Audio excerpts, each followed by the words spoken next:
Hello बच्चों, चलिए प्रश्न को पढ़ते हैं। रक्त स्कंदन की प्रक्रिया में दिए गए प्रवाह आरेख में निम्नांकित घटक ए से डी को पहचानें। घायल ऊतक और रुधिर प्लेटलेट्स को दोनों को मिलाना है, दोनों को बता के हमको बताना है क्या होता है। जब कोई ऊतक घायल होता है तो उससे क्या निकलता है? ए। तो उससे कैल्शियम प्लस प्लस और प्रोटीन की उपस्थिति में बी होता है वहाँ से। और रुधिर प्लेटलेट से क्या आता है? प्रोथ्रोम्बोप्लास्टिन आता है। और बी की उपस्थिति में क्या होता है? और सी क्या होता है, डी क्या होता है, ये हमको बताना है। तो चलिए देखते हैं प्रश्न की मुख्य अवधारणा क्या हो जाएगी। मुख्य अवधारणा क्या होगी कि रक्त का थक्काकरण। रक्त का थक्काकरण। अब रक्त का थक्काकरण में क्या होता है कि अगर कोई ऊतक क्षतिग्रस्त होता है तो उसमें क्या होता है कि रक्त का थक्का बनता है।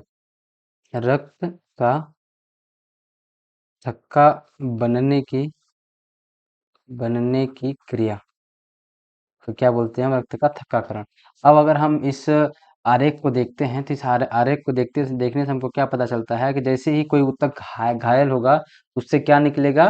थ्रोम्बोप्लास्टिन निकलेगा। क्या निकलेगा?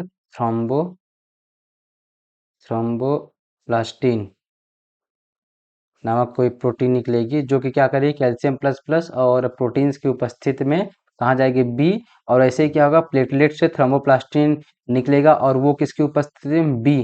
किसकी उपस्थिति में? थ्रोम्बोकाइनेज एंजाइम क्या है? थ्रोम्बोकाइनेज,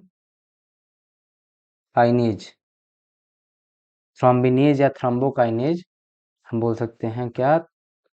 थ्रोम्बिनेज एंजाइम की उपस्थिति में। कौन सा एंजाइम?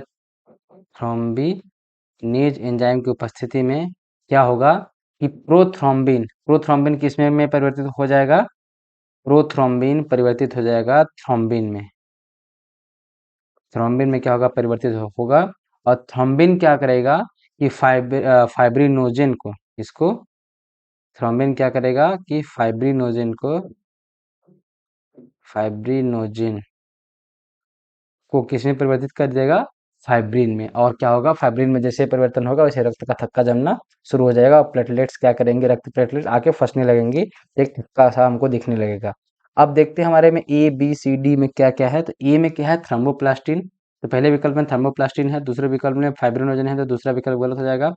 और तीसरा विकल्प में थ्रोम्बिनेज है तो ये भी गलत हो जाएगा। और चौथा विकल्प में थ्रोम्बिन है तो ये भी गलत हो जाएगा। तो हमारा क्या है? ए में थ्रोम्बिन, थ्रोम्बोप्लास्टिन। बी में क्या है? थ्रोम्बिनेज एंजाइम है ये। और सी क्या है? थ्रोम्बिन। और थ्रोम्बिन क्या करेगा? फाइब्रिनोजन को फाइब्रिन में परिवर्तित करेगा, मतलब उत्प्रेरक का काम करेगा। तो हमारे प्रश्न का उत्तर क्या हो जाएगा? विकल्प नंबर 1। ऐसा करते हैं, आपको दिए गए प्रश्न का उत्तर समझ आया होगा। धन्यवाद।